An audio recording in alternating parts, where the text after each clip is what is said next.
Regardez ces enfants qui arrivent, qui rigolent, qui jouent, qui s'amusent, qui vont à gauche, qui vont à droite, ils voient quelqu'un qui est jaune, ils vont voir le jaune, ils vont voir quelqu'un qui est noir, ils vont voir le noir. Après, ils disent, ah non, toi t'es jaune, je veux pas jouer avec toi, toi t'es noir. Non, ils s'en foutent. Parce qu'il n'y a pas le conditionnement mental de la séparation et du jugement qui dit ça c'est bien, ça c'est mal. Le petit enfant, il n'a pas cette notion de bien et de mal. Par contre, il navigue à l'intuition. Et il y a des gens chez qui il ne voudra pas aller. Il y en a qui a des enfants, ils ne veulent pas dire bonjour à certaines personnes. C'est pas parce qu'ils sont mal polis. C'est parce qu'ils ont une super intuition. C'est parce qu'ils sont conscients. Et on les gronde. Parce qu'ils n'ont pas dit bonjour.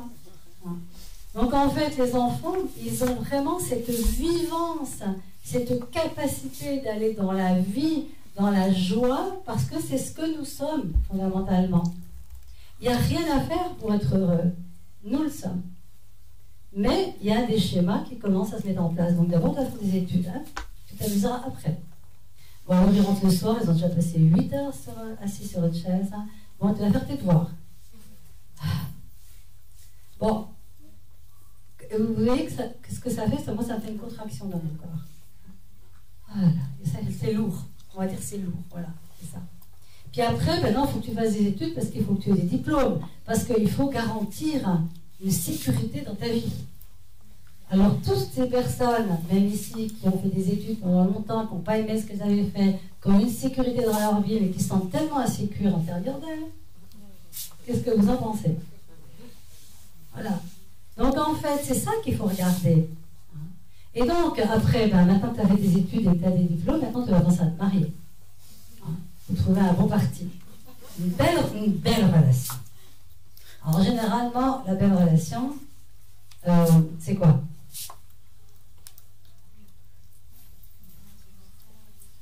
Voilà, avoir des enfants, ça c'est clair. Au moins 2 enfants, un garçon et une fille. Hein. Voilà. Une belle maison et, si possible, une maison de campagne. Voilà. Les vacances, la machine à laver. Ah, un chien. Okay. La machine à laver aussi, d'accord. Ah, le chien dans la machine à laver. Je vois qu'il y en a contre l'humour noir. Oh. Et tout ça pour arriver qu'après, vers 30 ans, 40 ans, des fois plus, les gens viennent consulter, disent « Je suis tellement mal dans ma vie, je suis dépressif, je ne me sens plus bien avec ma femme, je me sens plus bien avec mon mari. D'ailleurs, je ne sais même pas si je me suis sentie vraiment bien. » Et puis on va creuser, « Ah mais si, au début c'était magnifique, hein. C'était lui, c'était elle. » Et alors les violons ont commencé à jouer, c'était des flous autour de vous, il n'y avait plus cette personne-là, et voilà.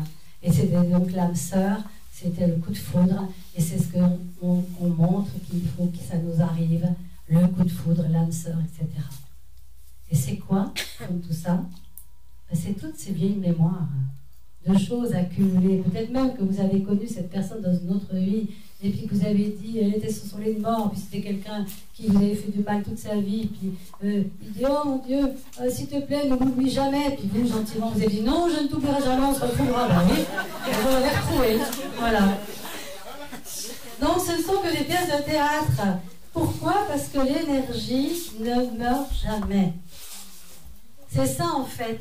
Quand Einstein, un des premiers d'ailleurs, Einstein à la fin de sa vie a toujours dit, rien ne disparaît. Nous ne pouvons pas mourir à notre essence. Nous allons déposer le vieux costume usé, mais nous ne pouvons pas mourir à ce que nous sommes intérieurement, à notre vibration, à notre énergie fondamentale de départ. Et en fait, c'est lui aussi qui a dit, nous sommes des antennes vibratoires qui envoyons des vibrations. Alors, on les envoie comment les vibrations? Ben déjà, rien qu'une personne en face de vous, vous captez quelque chose. Vous êtes en face de quelqu'un, vous ne la connaissez pas, des fois vous ne l'aimez pas du tout. Vous ne comprenez pas pourquoi, mais déjà vous avez l'impression que vous savez déjà qu'il y a quelque chose qui ne va pas, qu'elle vous juge, parce qu'on est capable de capter beaucoup de choses aussi. Voilà, le premier langage, n'oubliez pas, c'est l'énergie. Le reste, c'est blabla. Le premier langage, l'énergie. Et donc, vous avez des personnes qui sont en face de vous, qui vous racontent des trucs et des histoires, voilà, Et donc, évidemment, soit vous avez envie de les croire, enfin, parfois aussi on a envie de croire, vous tombez le coup de foudre dont je vous ai parlé, là, la personne est tellement belle, et puis tellement... Puis on mélange le désir aussi, le désir, oh là là, je veux fusionner avec toi, je veux faire plus qu'un. Alors évidemment, c'est ce qu'on repart au début, hein, je fais plus qu'un, je fais l'amour, on est bien, oh je t'aime, oh tu m'aimes, tu m'aimes. Et en fait, ça n'a rien à voir avec l'amour, ça a à voir avec le fait qu'on a ouvert les boutons. On a ouvert les portes, vous allez me dire, mais c'est horrible. Mais non, l'autre, c'est un interrupteur. Donc, il a mis le doigt sur l'interrupteur et vous êtes ouvert. Mais heureusement, quand même, que je ne suis pas en train de vous faire déprimer, là. Hein, non, mais ce que je veux dire, voilà, c'est quand on a compris les mécanismes, on peut choisir. Parce que, est-ce qu'il y a du choix quand on tombe fou amoureux ou amoureuse et qu'on n'est plus... On perd complètement même conscience de ce qui est, ou au contraire, parfois on capte quelque chose qui ne va pas, mais on va mettre de côté ce qui ne va pas, tellement on a envie d'y croire à cette histoire qui arrive, comme elle est écrite dans les films. Ça vous parle, ça? Oui. Combien de personnes, voilà, c'était l'histoire de madame que je racontais, mais combien elle m'inspire énormément. Il y a toujours une personne qui m'inspire plus qu'une autre. Merci beaucoup de me montrer le film. Voilà. Et en fait, bien souvent, au lieu d'être conscient dans une relation, non seulement on va couper la conscience, mais on va peut-être même aller dans ce qu'on appelle l'anticonscience. C'est-à-dire qu'en fait, vous avez vu qu'il y avait quelque chose qui n'allait pas et que la personne, elle vous honore peut-être pas autant que vous aimeriez, que la personne ne reconnaît peut-être pas qui vous êtes et que peu à peu, elle vous dit « oui, tu devrais faire ci » et qu'elle commence à vous donner tort, etc. Mais il y a tellement la nostalgie de ce moment où on s'est fondu dans l'autre. Ce moment où on n'a fait plus qu'un.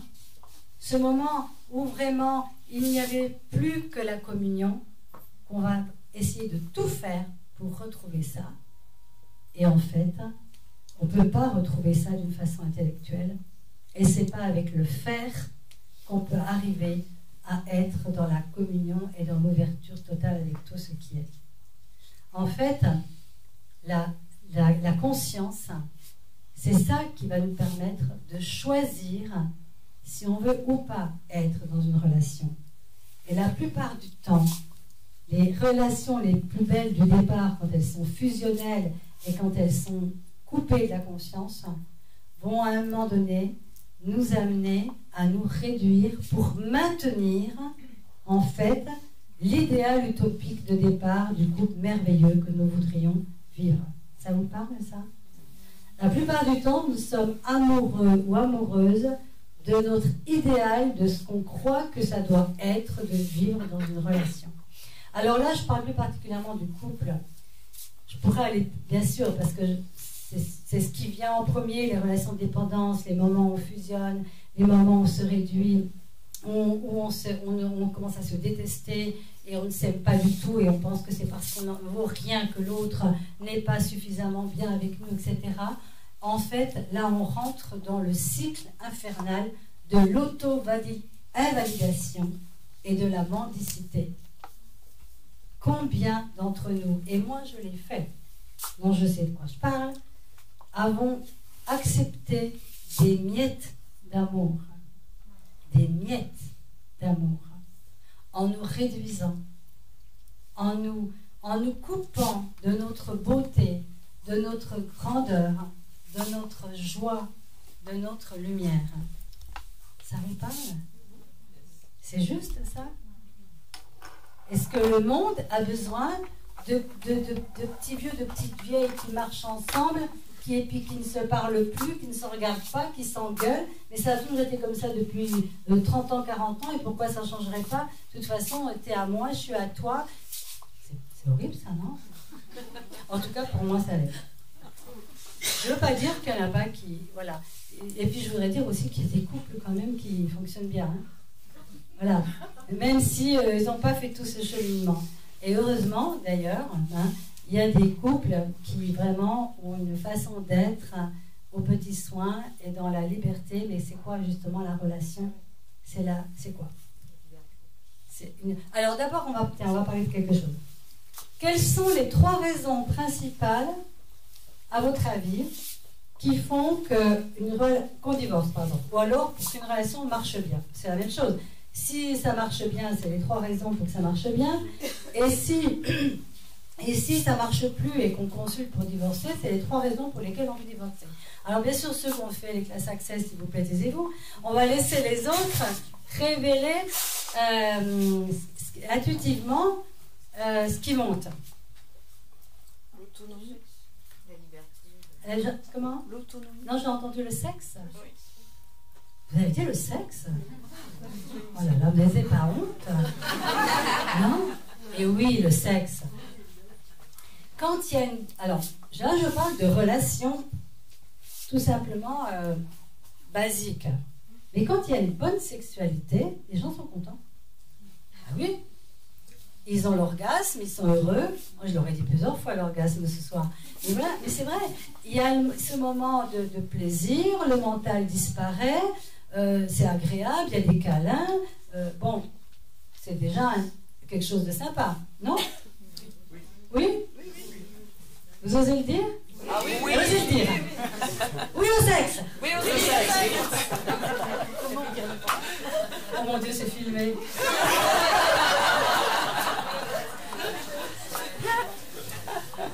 Vous savez, c'est comme ça qu'on prend des parties d'un film, puis on en fait un roman, une histoire.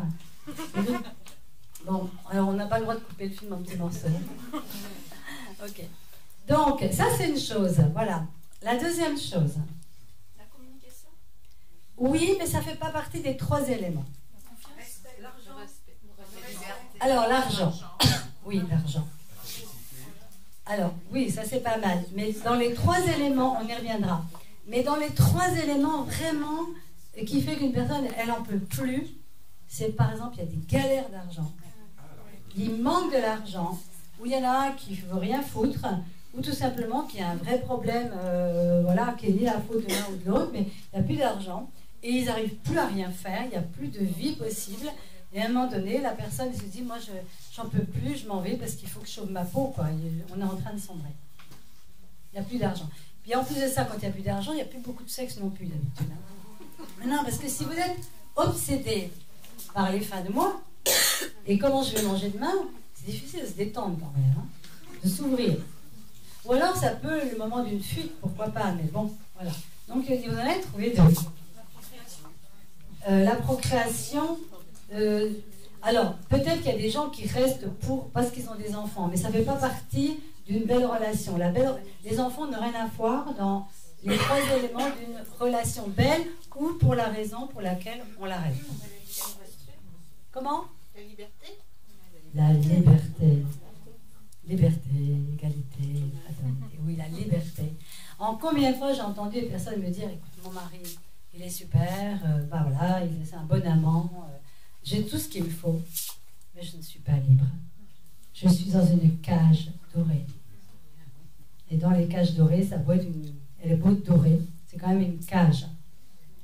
Et souvent j'entends, je ne peux rien faire. Toujours, elle est en train, parce que ça va dire dans les 2 sens, hein. Voilà, la jalousie fait partie des expressions du manque de liberté. On va en parler de la jalousie, si vous voulez. Voilà.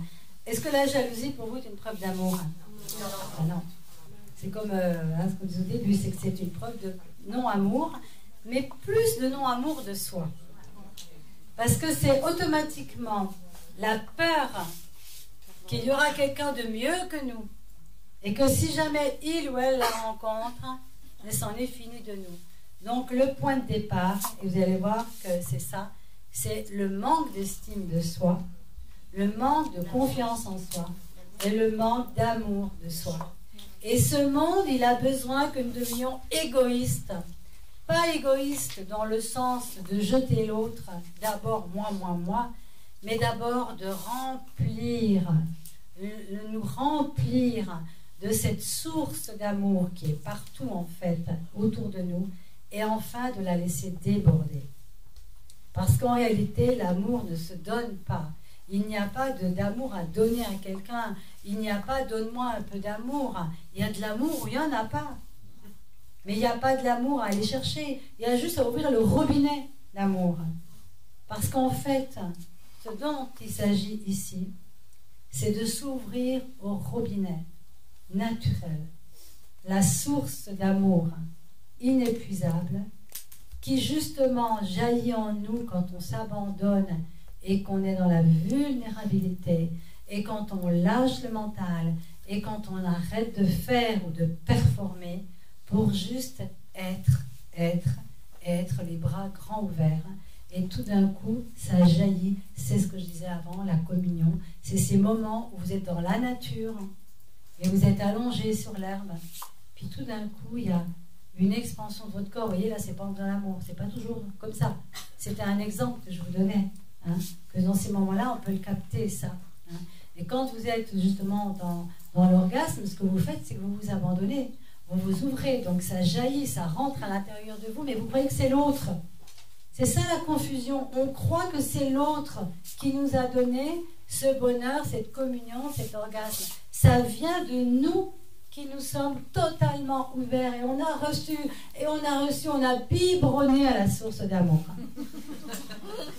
Mais on a tellement peur parfois de perdre qu'on referme les portes. Et aujourd'hui, ce dont il s'agit, c'est de ne plus fermer les portes.